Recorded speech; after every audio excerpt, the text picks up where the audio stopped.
Well, hi, it's episode 182 of the Guardian Project podcast, and I'm the Goblin Blast Runner, Andy. And like your opponent's Mystic Remora, I make you big sad, Mike Coyle. Please listen carefully.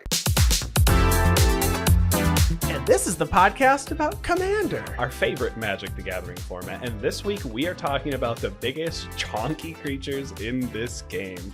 So we're talking about the highest powers printed on our versions of cardboard in Magic the Gathering down in the lower right-hand corner. And we're going to talk about the top 15 powered creatures today. And that might be because a bunch of them are tied. Yeah, that's true. You know, we were like, what if we did like the top 10? And it was like, no, we'll just do the top 15. Mm-hmm. But before we do that, we got to talk a couple of weeks ago. Was it a couple weeks ago? Maybe it was like a month ago now. But we talked about Heroes of the Realm cards. Mm-hmm. And on Twitter, I just saw _Jontel posted a tweet about the 2021 Heroes of the Realm card that looks like it's being handed out and gifted to folks that work over at Wizards of the Coast. And the card is Ursta, Friend to All. It is a white, blue, black, red, green planeswalker, legendary planeswalker Ursta with 5 loyalty. It's like the prettiest unicorn. Yeah, and everybody's celebrating Ursta.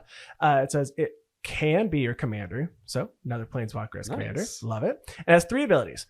+1, create a 1/1 human wizard creature token that is all colors. So that's cool. Yeah. -3, choose a card name from among Enlightened Tutor, Mystical Tutor, Booster Tutor, Imperial Recruiter, and Worldly Tutor. So I like those 5 specific cards. Mm-hmm. You create a copy of that card, of that chosen name. You may cast that copy without paying its mana cost.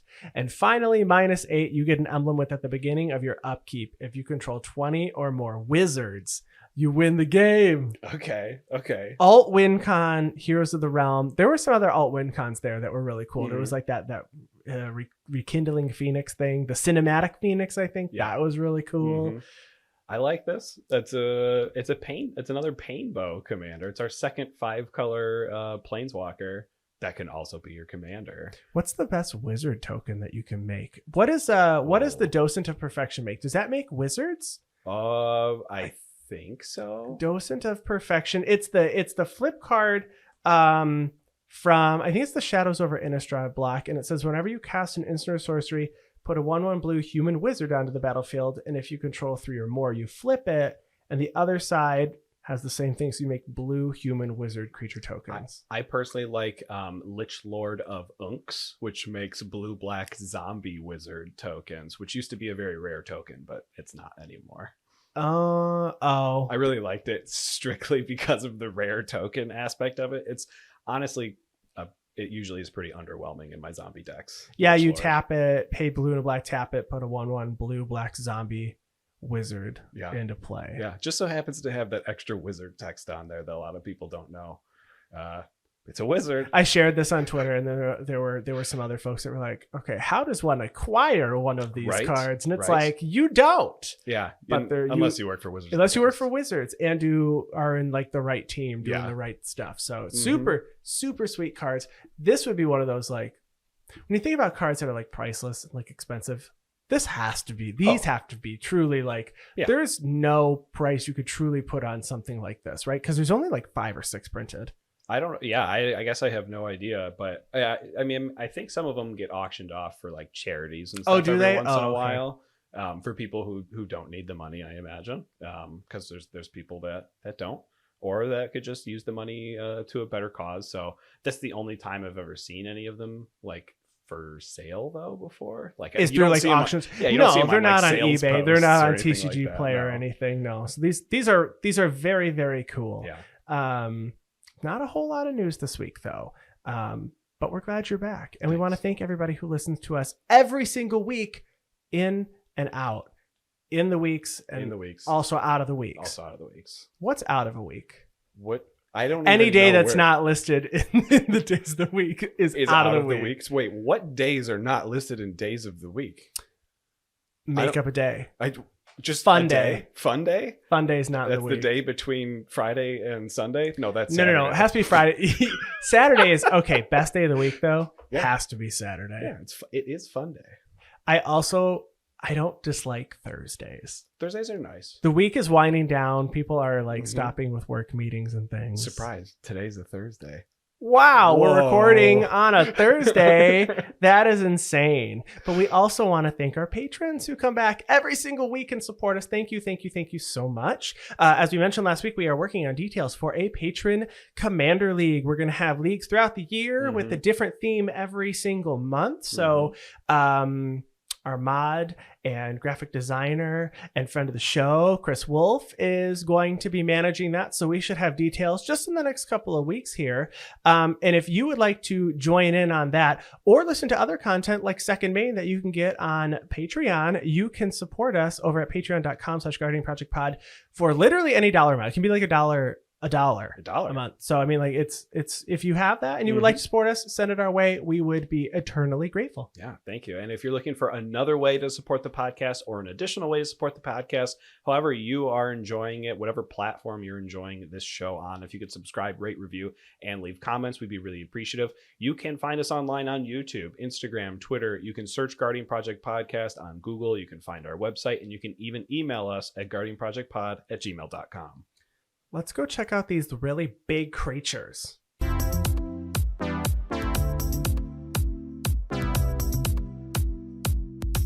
Okay, so we're talking about the biggest creatures printed in the game, power toughness wise. So just we want power. We're specifically looking at power. There's a lot of high toughness creatures, but we are looking at high power creatures. I was worried. I was going to ask you before we put this list together, like, should we only look at power or should we look at power and Tree of toughness? Perdition's a 0-13. Yeah. So like, there's, we are doing high power, not toughness. Yeah. So high power. So we want to take a look at them and where they're honestly most played. And we're going to see if we play any of these. Some of them we had never heard of.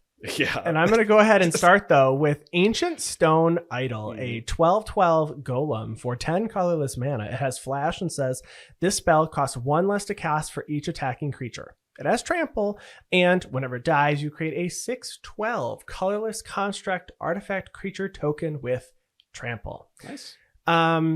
I don't play it, but this came out in the 2018 Commander Precon. So this was the Saheeli the Gifted deck. Okay. Makes sense. If you do look on EDHREC, the most played Commanders it is Saheeli the Gifted. Yeah. So obviously the Precon effect there.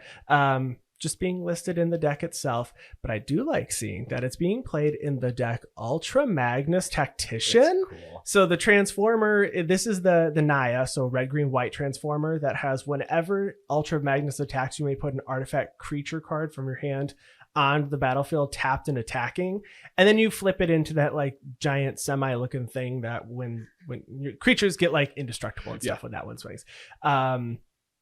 It's played in this. I mean, it's showing up in almost 50% of those decks. So it's cool to see a card that's been out for quite a few years showing up again for a niche reason. Yeah, I like it. I mean, it obviously plays really well into token strategies. Makes sense being printed in that Saheeli deck. The alternate commander there was Brutaclad, which I imagine would really, really take advantage of that 6/12 token and try to make a bunch of 6/12 tokens.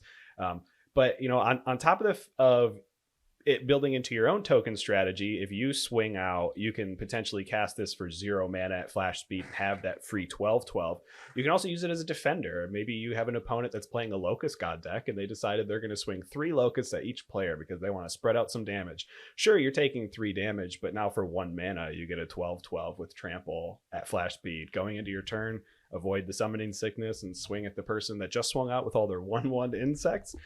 Maybe they'll block with their Locust God. And is this like the planning worst tech deck ever? Like if I play against the Locust God, I have a potential Ancient Stone Idol that could cost 0 if you do exactly what I hope you do. But at the same time, like, you know, let's say you are playing Ultra Magnus Tactician and you have Ultra Magnus's ability to cheat it out, but at the same time, you happen to sit across a player that's playing a tokens deck. Now I don't have to use Ultra Magnus. I can use that ability to cheat out something else because I know I'm going to be able to cast my ancient Stone Idol for free. It's also being played in Perforos Bronze-Blooded, which you had that deck for a hot minute. Yes. I mean, you had it for Mono Red October. Mono Red October at our LGS. You played that. And then I think you took it apart like maybe 2 months later. You maybe had the deck for 3 months. I think it was played on stream once or twice, maybe. But Perforos Bronze-Blooded says pay 3. You may put a red creature or artifact creature card from your hand onto the battlefield, and you sack it at the beginning of the next end step. So it's cool there because you also have the sacrifice, which will get you that token that will stick around. Mm-hmm. I don't play Ancient Stone Idol in any of my decks. It doesn't really fit. I don't want to sacrifice a slot in my Locust God deck for this. Does Rionia exile or sacrifice the copies that you make with Rionia? I'm pretty sure that they are exiled at the next end step. Okay. Yeah, it says because Delina also exiles. Yep, Rionia exiles. So not a card that I think I'm playing very often, but one that is surprisingly played more than we were expecting based on these numbers. Yeah, definitely, and I hope to see it more. But the other card that I really want to see more of on this list is a card I used to have a deck for way back in the day. In fact, the first deck I ever built for a stream, Arixmathes, the Slumbering Isle. I didn't realize that was the first deck you built for a stream. Well, because it was like before I was even on the podcast. We did an Extra Life budget stream.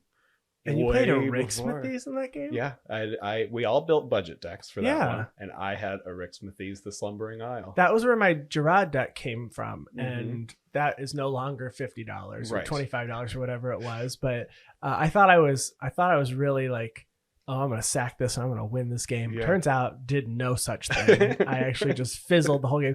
We also played a 5-person stream. Yes. And recorded it. It was miserable. It was pretty bad. I think it's our first YouTube video, actually, if you want to go check that out. So, but it was for charity. So it was for charity for an Extra Life stream many, many years ago. So, go check out that video. Funnily enough, my Arixmathes deck, which is still together, is also no longer a budget deck, but I haven't changed a single card in it. It's just I didn't know it was together. You guaranteed haven't played it this year because I checked my spreadsheet and at least against me. And I thought that Arixmathes was played way more often than I expected, but not even listed on my spreadsheet one time. I went back and looked at the entire year so far. Not a single Arixmathes has shown up. Yeah, it's tough. I mean, it's mostly played like with Kraken and Leviathan and Sea Serpent type of decks, but it takes a few turns in order to get it going. So Arixmathes, for 4 mana, 2, a green and a blue, you get a 12/12 legendary creature Kraken. Awesome. 4 mana for a 12/12. Except it enters the battlefield tapped with 5 slumber counters on it. And as long as it has a slumber counter on it, it's a land. And whenever you cast a spell, you can remove a slumber counter from it. And it has the ability to tap to add for green and blue. So it does work as a land. I do like it in like generic Simic decks if you just want to have a piece of ramp in your command zone. That eventually turns into a 12/12. I did try searching to see if there was any sort of like blue treachery spells or anything. If you somehow found someone who played a Solemnity in their deck, so you can get something that prevented counters from going on your permanents, so that you can have Arixmathes come out with no permanents and give a 4 mana 12/12. I don't know if that's possible outside or inside of the Simic colors, but if you have a way and you have a Arixmathes deck, tell me, because I want to upgrade my Arixmathes deck. I typically just use cards like Freed from the Real and Penman's Aura to try to create an infinite amount of mana. Those 2 cards are auras that have the ability to pay blue and untap a creature, so you can produce an infinite number of green mana with Arixmathes, since it produces both green and blue when it taps. But yeah, I mean, don't see it much. I don't see it much, and if you take a look at the decks that's usually played on an EDH rec, it looks like AC Tyrant of Gyre Sage and like Coma Cosmos Serpent, so it's clearly just being played in like sea creature strategies. It looks like it's already in 80% of the Kinesos Priest of Thassa deck, which is the new Jumpstart 2022 Merfolk Cleric commander that a lot of people were like, is this the new sea creature commander? It's really strong. They're all very cool. I do like the fact that you mentioned AC though, because you do get to cast a land with Arixmathes. So you can do a landfall trigger, your 2 landfall triggers with AC, and still cast Arixmathes and get another landfall trigger that way, which is pretty cool. Yeah, I took a look at I don't play this in any deck. I don't have a sea creature deck.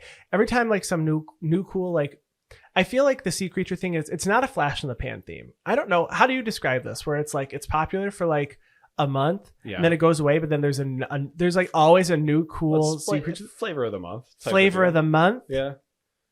flavor, but it's a rotating one because I feel like we get enough sea creatures that combine. It's like the one that they take off the menu. It's the McRib of Commanders. So when pork's cheap, aka when they print more legendary Leviathans, exactly, which happens I feel like once a year or like once every other year. Like it's interesting because it's like, oh yeah, Innistrad's got oceans. Let's print a legendary Leviathan Matters over on Innistrad. Zendikar has oceans. We'll do it there. What plane doesn't have oceans where we're not going to receive this? Does Amonkhet has an ocean as a desert ocean, an ocean of sand. You're parched and it's warm and you see an ocean in the Mirage Ocean. Mirage Dragon. So now you all know though, Arixmathes is the McRib of Commander. Next creature, still a 12/12, one that you have had a Commander deck with, and one that I think I have lost. And this is one I should go back and look. I think I've lost almost every game I've ever played against this Commander ever. Is probably fair too. Is Ghalta, Primal Hunger, a 12 mana 12/12, 10 colorless and green, Elder Dinosaur. And it says this spell costs X less, where X is the total power of creatures you control. And it has trample. It sure does. It's like really good. It's very strong. It's also up for pre-order if you are looking for a cool secret layer. The Just Add Milk secret layer is up for pre-order now until the beginning of January. I think it's like January 6th or something like that. Yeah. Don't quote me. If it was January 6th though, quote me, because then I'll feel really good about actually having that right.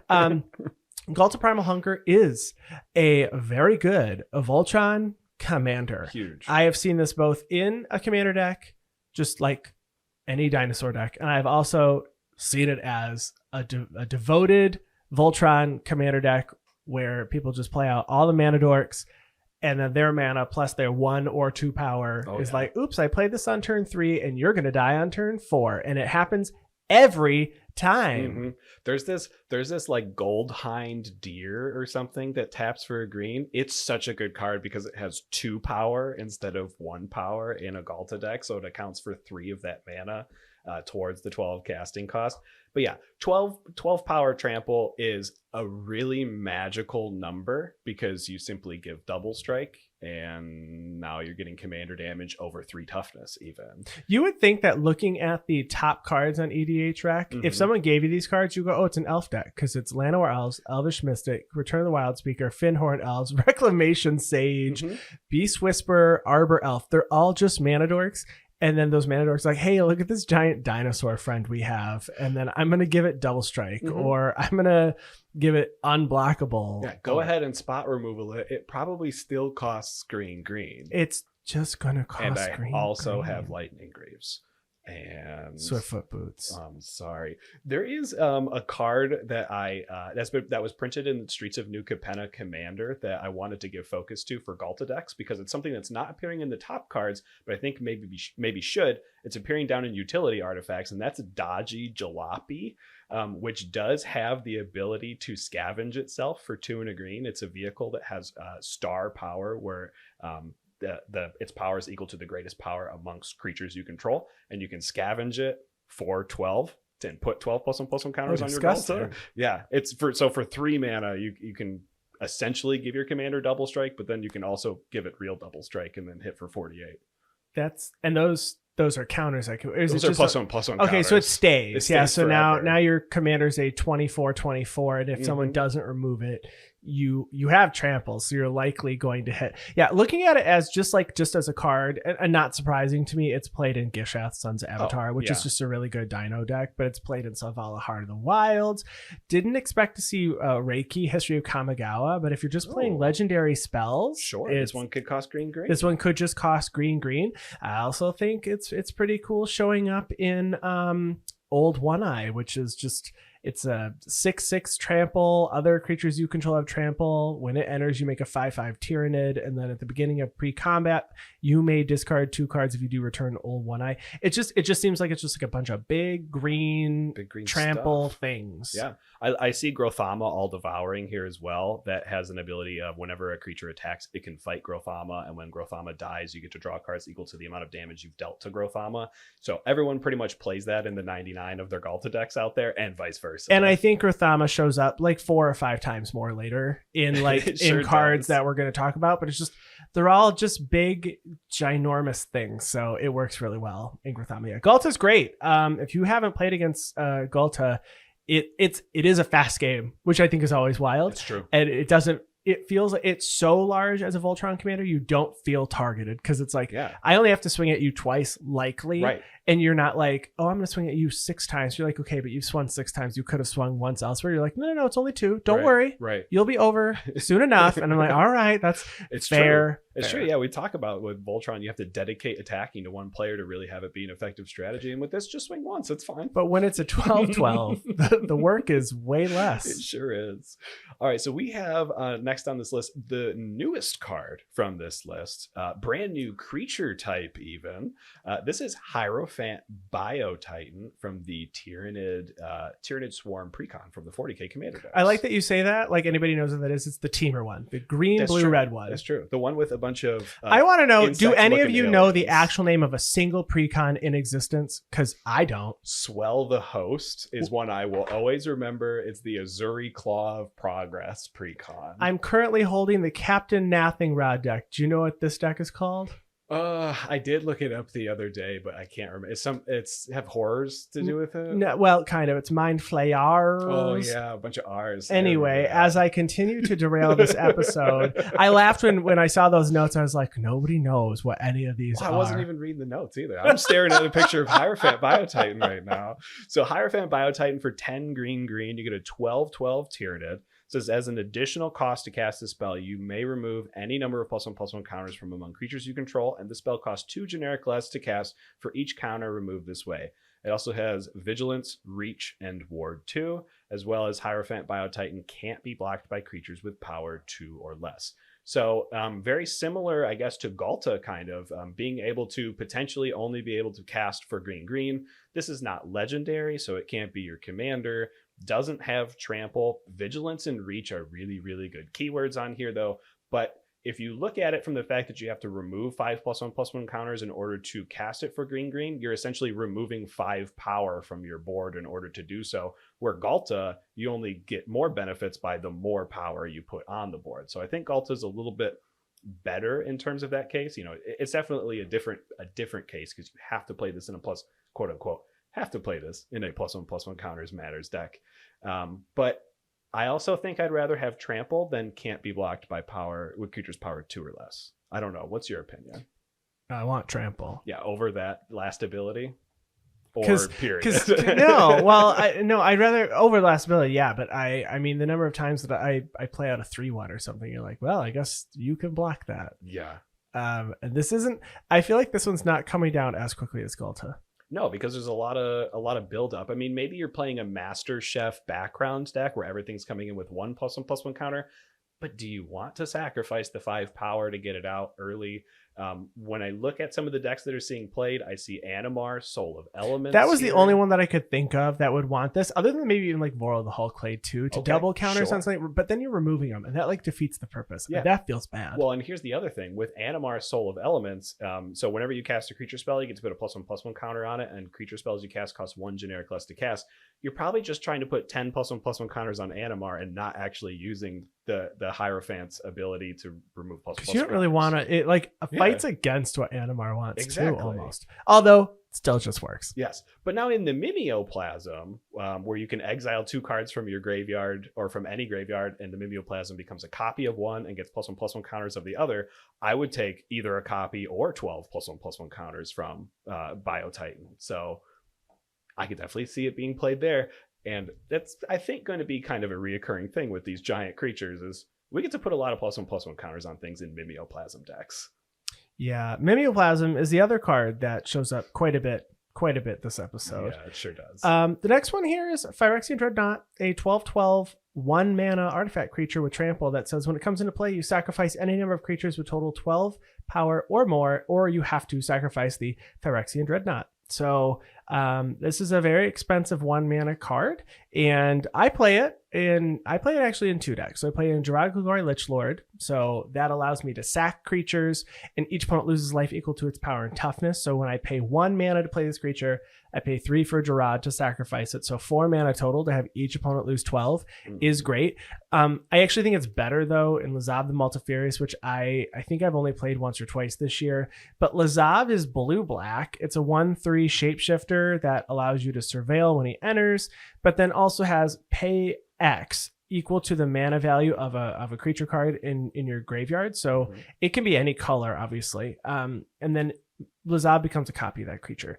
So Lazav becomes a 12/12. So it's a very quick Voltron strategy there as well. Huge. Lazav is a deck that I haven't been in love with it, but I always do like winning off of the Phyrexian Dreadnought though. It is nice because you combine it with that artifact creature that can give your creature, it gives itself infect until end of turn. Turn into that, then turn it into an Ornithopter to give it flying, then turn it into the 12. Yeah, it turns out it's actually a combo Voltron deck. Yeah. Well, it's not even combo, it's like tutor Voltron. Sure. And that's why I think it feels bad to play. But it feels much better to play it in Gerard, where I can sacrifice it, reanimate it, sacrifice it to Gerard before the ability goes off. And Phyrexian Dreadnought does not require that ability to resolve, which is really great. Problem is it's like $100 card. It is. So it's reserve list. It's very expensive. It's played in some legacy decks where they're like nullifying their enter the battlefield triggers with like torpor orbs and stuff just to get 1 mana 12/12s on like turn 1 or whatever. I do play it in my Shadowheart Dark Justicar deck, which sacrifices creatures and draws cards equal to the creature's power. So similarly to you, instead of doing 12 damage though, I'm drawing 12 cards. But I imagine you have some reanimation in your Gerard deck, right? So you can bring it back and sacrifice it again. And yeah. I have reanimation there. I also have reanimation in Lazav, but I don't want to reanimate it in Lazav though, because that's going to actually force it to sacrifice itself. I would like it to stay in the graveyard there. I guess please just don't Bojuka Bog me. I'm going to Bojuka Bog you. But Alana Kessig Trapper is a card that I'd never thought of when I was thinking of Phyrexian Dreadnought, and I think it's one that maybe we should put some attention to.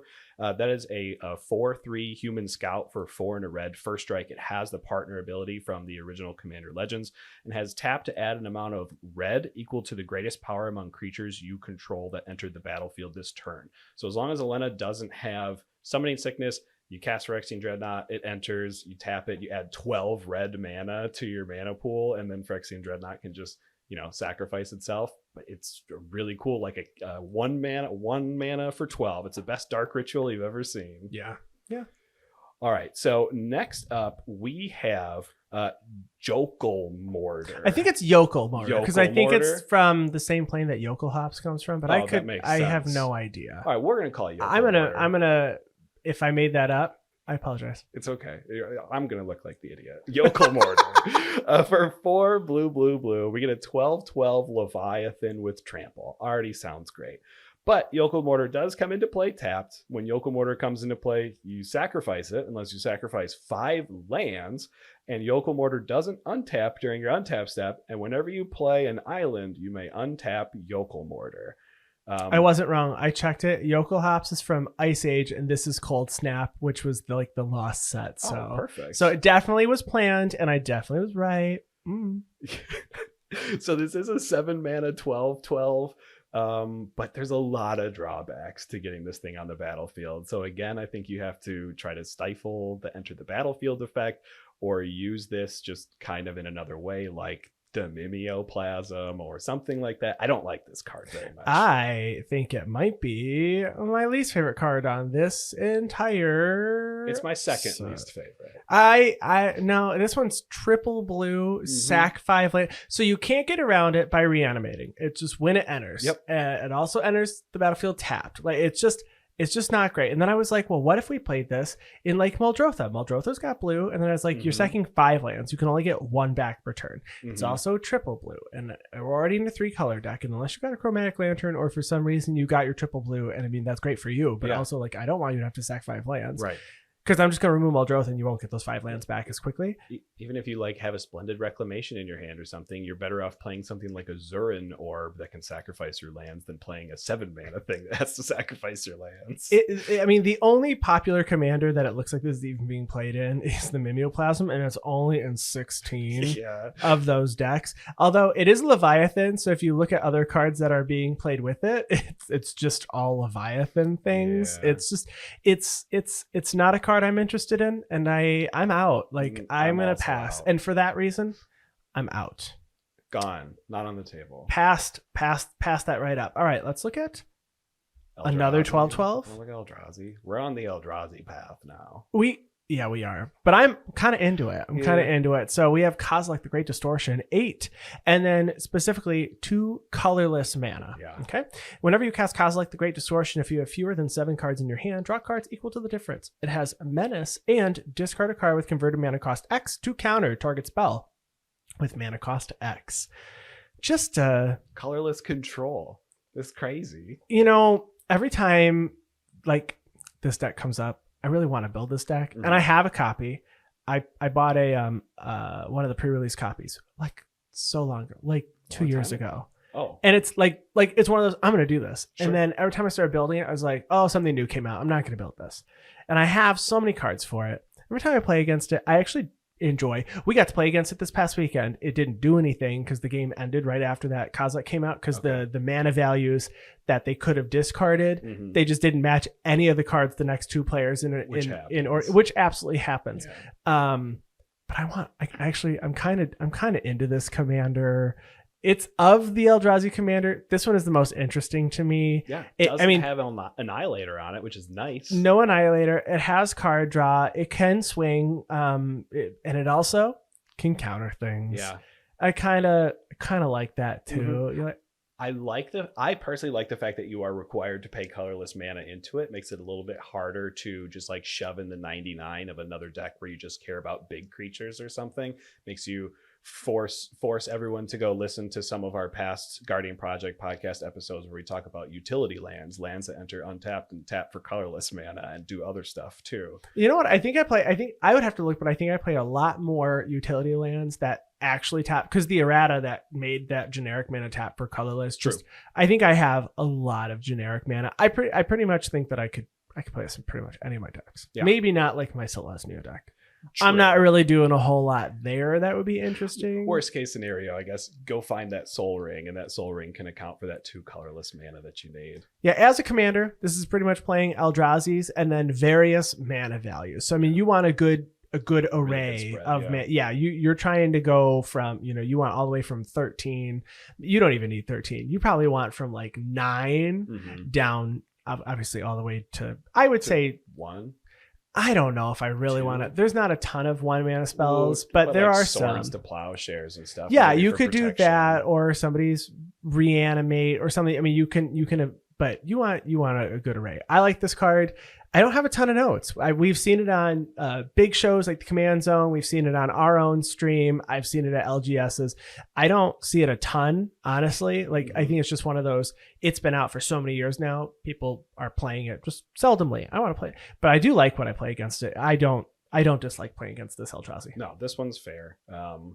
This next one has the same name. Also kind of fair, but played in a completely different way. Yeah, no one plays it the same way as the other one. And I don't know many people. This one is almost never built as the commander. That's correct. This is the other Kozilek, Butcher of Truth. For 10 generic mana, you get a 12/12 Eldrazi. It says, when you cast this spell, draw 4 cards, so not an enter the battlefield trigger. Does have Annihilator 4, so whenever Kozilek Butcher of Truth attacks, the player that you're attacking has to sacrifice 4 permanents. And when Kozilek Butcher of Truth is put into a graveyard from anywhere, its owner shuffles their graveyard into their library. And that last part of the text is the reason this card is played in many, many, many, many decks. So being able to reset your graveyard and reshuffle it back into your library just allows a lot of Commander Infinite combos to truly go infinite. A lot of them depend on drawing cards or milling cards. Wow, you're talking about the Locust God. So the Locust God enables, Does it enable Sage of the Falls? Sage of the Falls enables the Locust God. They're enablers, okay? Yes, they help each other. They enable each other. Sage of the Falls has when it or another creature enters the battlefield, you can draw a card and discard a card. So you can infinitely loop your library with the Locust God because you're going to draw and make an insect. Creature comes in, so you're going to draw and discard. And normally you would draw and discard, and then you would mill yourself out. Mm-hmm. But if you have this Cosmic Butcher of Truth in the library, you discard that, shuffle your graveyard back into your library, and so you can win off of anything that's like an Impact Tremors or a Witty Roastmaster, so just pinging immediately and your opponents will lose. Or you can just loop it until you have enough insects, so if somebody has gained a bajillion life, you make a bajillion insects, so you can swing. Right. That's the only deck that I run this Kozilek in, and for that exact reason. Yeah, I mean, if you're not running it for that reason, you're running it as an Eldrazi in your Eldrazi commander deck. Yep. Sure, you can have it as your Eldrazi commander for your Eldrazi commander deck. They're all pretty interchangeable. You can tell this one's played way more often. I mean, also just because of that reason. This one's played in 34,000 decks, and the previous Kozilek's only played in 14,000. So it either has a commander deck or is being played in Eldrazi decks, and there's obviously far less reasons to just throw that one into a deck compared to this. Well, especially, I know we talked about how we probably could cast it in a lot of our decks, but again, that built around that 2 colorless mana of the other Kozilek. This one, all generic mana. So it doesn't matter what color mana you have, you can cast Kozilek, Butcher of Truth. Yes. So the next card is a 2-sided card. Double-sided. This isn't a creature, Andy. It is a creature, though. Oh, let me read it. Let me read it. Right, give me a second. So Elberus, the Binding Blade, 7 mana for a legendary artifact equipment. Equipped creature gets +1/+0. +1/+0 for 7 mana. That's really not great. And it says whenever equipped creature deals combat damage to a player, you unattach Elberus, the Binding Blade, and then transform it. It has equip for 1, so that's not so bad. 8 mana, but 8 mana equipped to get +1/+0 is really bad. Mm-hmm. It transforms into Withengar Unbound. So a 13/13 demon. We're up from 12/12 now to 13/13. It has Flying, Intimidate, Trample, and whenever a player loses the game, put 13 +1/+1 counters on Withengar Unbound. That's a lot of counters. It's probably early on in the design for decks that were focusing on like multiplayer. So I believe that Dark Ascension was like 2012, which I believe is also the second year, because Commander was 2011, right? So we might be seeing that this is related, like, we're playing multiplayer formats, so someone has to lose the game, you can put all these +1/+1 counters on your creature. I have never actually seen this card played in Commander, and I looked very hard to see where it was being played. And obviously it's being played in demon decks because Withengar Unbound is a demon itself. But of the top commanders, they are literally all demons, except for like Gorm the Great and Virtus the Veiled, which obviously that probably has some sort of either demon sub-theme or equipment. And also like Phage the Untouchable and Errata the Silencer, or Atrata the Silencer, Atrata. Well, we can errata that. Errata. Yeah. So it's really just being played in demon decks. I also think it's an older card that it's very mana intensive, and it doesn't get the benefit until someone loses. It's true. It's very snowbally, maybe win more, but also like I'll knock out the player with the least life so I can knock out the next player. Also, though, it's a cool flashy play. Yeah. I did see... That's a bingo card if I've ever seen one. Honestly, it totally is. How many times have I flipped Withengar? Put that on your bingo card. And get 26 +1/+1 counters on it too. Knock 2 players out with it. I do see one commander on here I wanted to put a little bit of attention to, and that's Tetsuo, Imperial Champion, from the Dominaria United Legends Retold cards. And this one cares about the mana cost of the equipment that you have on it. So it's just kind of, I didn't even expect it. So when Tetsuo attacks, you get to choose one. You either get to deal damage equal to the highest mana value among equipment attached to it, or you can cast an instant or sorcery spell from your hand with mana value less than or equal to the mana value of the highest mana value equipment attached to it. So with a 7 mana equipment, you can cast some removal spells. You can cast a sorcery at instant speed while you have Tetsuo swinging, making it easy for you to get through with the equipment. Or maybe you don't even want to get through with the equipment and just like beam things for 7 by swinging with this thing. Yeah, because if it just needs to swing, that's good, because as soon as you deal damage, you have to unequip it and transfer it. But you know what? I still dealt 7 damage, and now I also have a 13/13 staring you down with flying, trample, and intimidate. So it makes it hard for you to block. Yeah. Well, and what did I just cast with for free for my 7 mana? Maybe it's an extra turn spell, and now I'm going to swing with my 13/13. I'm into it. If you play Withengar Unbowed, I would like to hear though, because it's not in many decks. No. Next up, we have a 0/3.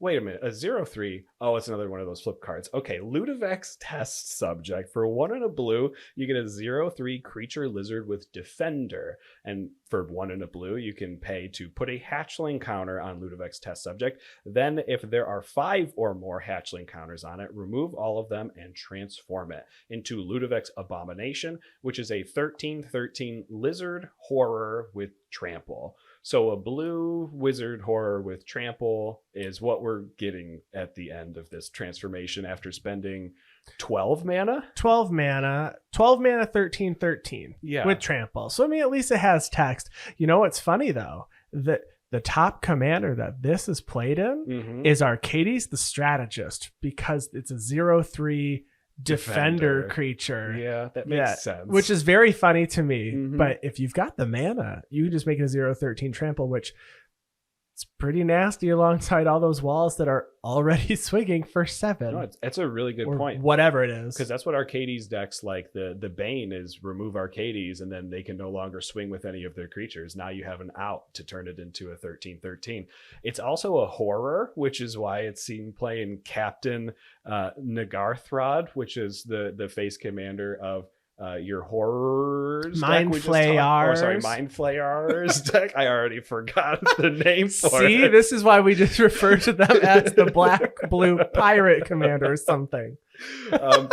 I mean, maybe there's a world where you're playing cards like Training Grounds, so the activation only costs 1 blue, or you're proliferating. You're still going to have to activate it a minimum of 2 times, even with proliferate, once to start getting a counter, and you have to activate it in order to transform it, regardless of how many counters it has on it.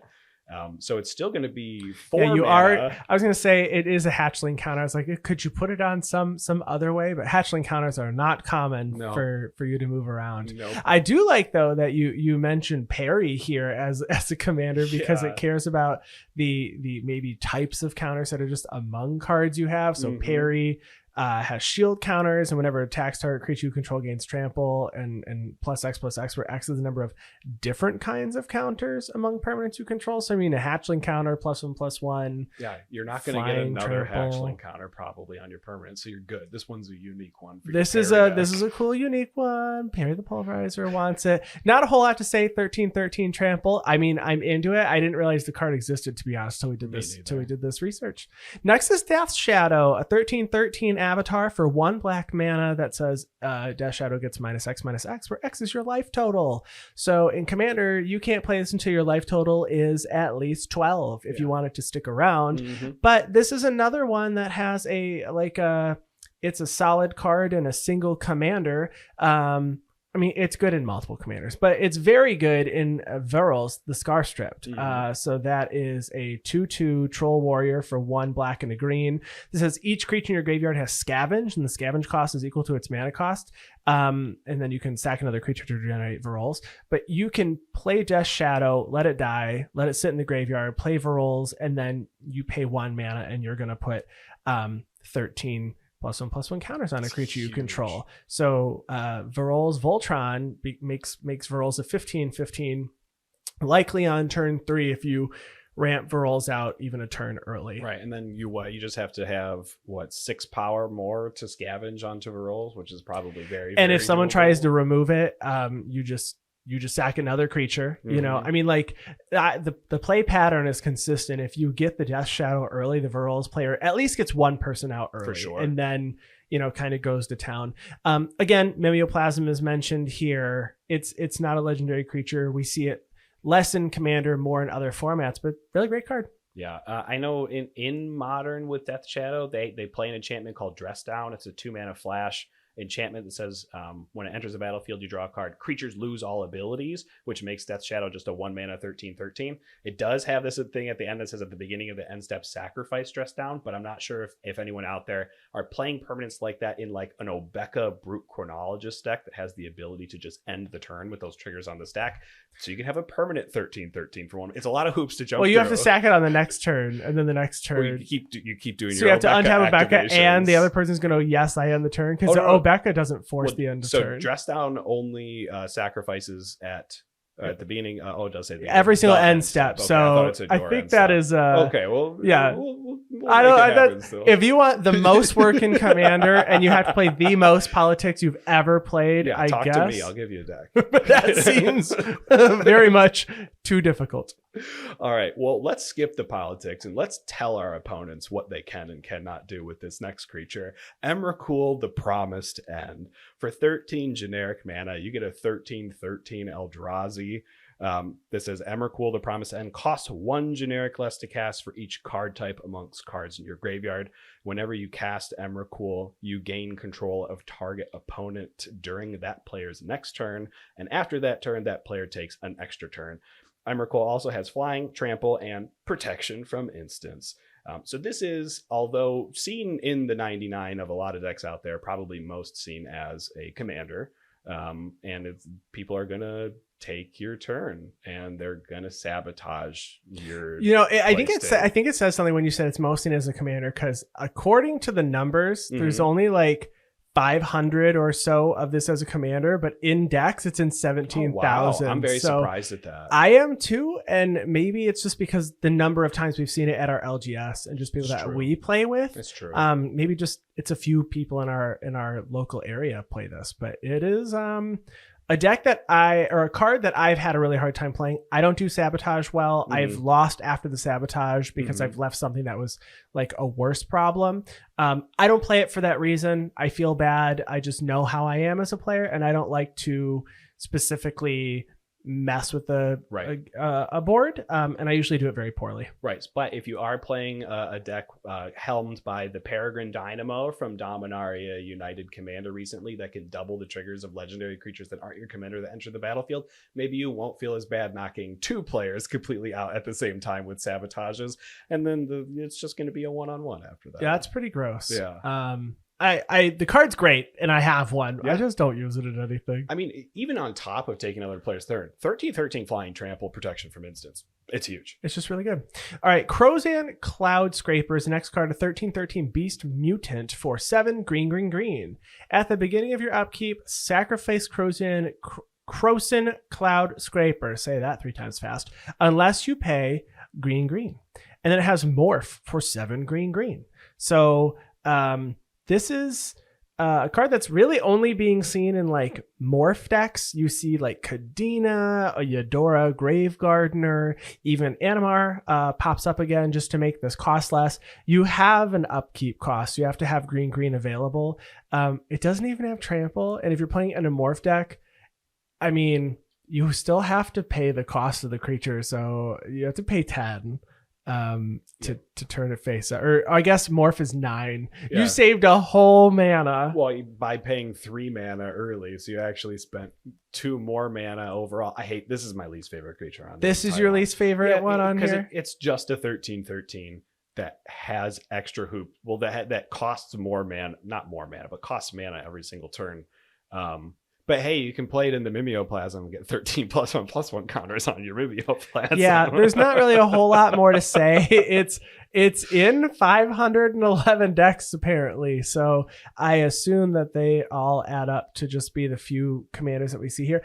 I'm not sure it's a great card, but if you're just looking for off the beaten path cards, this is an option. It's very large. So we're going to skip Power 14, not because it's our choice, but Wizards of the Coast choice. Yeah, they just didn't make one yet. Yeah, maybe next set. But we're going to talk about a 15 power creature, and that is World Spine Worm. For 8 green, you get a 15/15 worm with trample that says when World Spine Worm dies, you put 3 5/5 green worm creature tokens with trample onto the battlefield, and when Worldspine Worm is put into a graveyard from anywhere, shuffle it into its owner's library.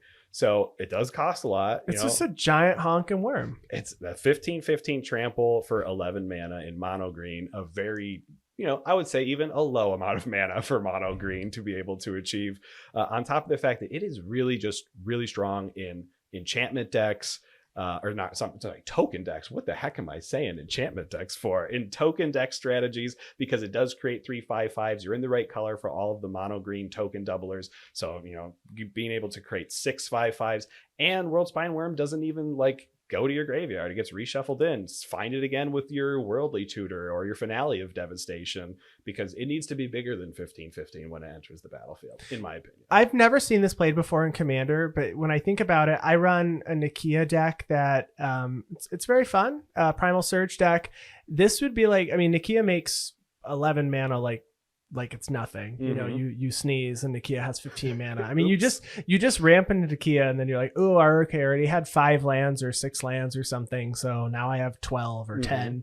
So you could play Worldspine Worm in that deck. That's, if I were to run this card or add it to a deck, that's where I would run it. It does look like this card and the final card that we will talk about are very popular with a card that came out, Borrow Wormspeaker, which I believe is one of the Legends Retold that came out with Dominaria United. It says worms you control get +2/+2 and have trample. This one already had trample, so you're making it a 17/17, which would be then the biggest creature in the game. Yes, it would be. But the other one would also get this pump. And then you can pay 7 and a green and tap it, and you make a 4/4 green worm creature token, and it costs X less, where X is the greatest power among worms. So you're just going to pay a green and tap it. It works really well there. Aside from that, though, it looks like Atla Palani and Mael the Anima are playing it. So Atla's cheating it out, so no one's paying the mana cost there. Mael is also going to cheat it out, because you're going to look at the top 5 and a creature with power 5 or greater. So no one is actually spending the mana on Worldspine Worm, and I enjoy that. I wonder if there are Mael decks out there that are trying to get themselves down to 5 cards in their library and loop a Worldspine Worm to constantly go onto the battlefield, sacrifice it, put it back out. If you have a Mael deck like that, I would really like to hear about it. Yeah. Now let's talk about the biggest. It's so big. It's so big. It's so big. And you know what? I think we might even be able to cast it for free. Oh my gosh. So this is Impervious Great Worm, and this is a 16/16 worm for 7 green. 10 mana. How could we cast that for free? It has Indestructible as well. That's just pretty good. It's kind of nice to have. It has Convoke, so your creatures can help cast the spell. So you can tap your creatures to reduce the spell by 1 mana or 1 mana of that creature's color. And I will say, I truly thought that the number 1 deck would have been Amara Soul of the Accord. And I think that tells you how my brain works initially when I look at this, because I was like, well, it was Convoke, so you should definitely Convoke it. Sure. And it's definitely not. Okay. That's not the most popular commander, but Amara is a card that works really well with Convoke, which is why I think I went that way, because when Amara becomes tapped, you make a soldier, and then that soldier could then be tapped. You can quickly get to having enough creatures. But it does look like, the top commander here is Selvala, Heart of the Wilds, which also makes sense. It's a 2/3 elf scout that you can tap it to add green mana, or you can add any combination of colors where X is the greatest power among creatures you control. It costs a green and you tap it. So you're adding 16 in any combination. Checks out. Grothama's on here too. I love the flex of being able to play this in Selvala, and anyone's like, oh, I have this creature enter. Does it draw off Selvala? No, I control the highest power creature in the game. Literally in the game, you can't physically play a creature that's going to be larger than mine unless you have out 6 anthems. I'm pretty sure Impervious Great Worm is just this worm is so big, it's bigger than literal cities. It's bigger, not cities. Buildings. Well, it's probably some cities. You think there's some cities are smaller than in an entire building? Yeah, in the multi-universe of Magic the Gathering, there's definitely planes that exist like the Minutions from Gulliver's Travels and stuff. Little, they're just the size of teacups, people and buildings and cities. So yes. So the impervious great worm apparently eats entire plains Realm and eater. cities is what I'm hearing. But it's in a lot more decks than I was expecting. I don't really ever see this, though. I think the only time that I usually saw it was on Arena when it was like that Momir Vig format. Because you're like, yes, I know I'm at Imperious Great Worm or an Impervious Great Worm turn. It's actually a pretty cool card. It has a neat promo that's very pretty.